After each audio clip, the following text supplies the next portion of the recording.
My name is William Lester, and I live at Dockery, Mississippi. I make these trumpets on the Sunflower River there right behind the house.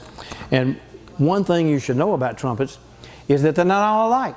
And they have different amounts of airflow, and you're going to have to pick up one that's what I would call easy to play, one that has controlled airflow. If you pick up one that is what we call pretty for nice, and it wasn't made for sound, then you're not going to ever be able to make it sound good. I don't care how long you practice on it. And so that controlled airflow,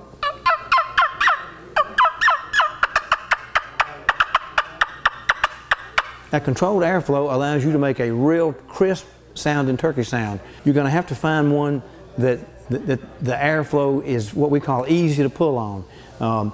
Once you find that kind of trumpet, then you can practice on it, and then you can become as good as anybody on it. But you have to have a good trumpet. I just don't think there are any $10 good trumpets. You're going to have to spend a little money and probably get a handmade one that is easy to draw and easy to run. And then you'll be able to get the attention of a lot more turkeys than if you didn't have a trumpet. They're just a really good turkey call because they sound so different. Here they are again.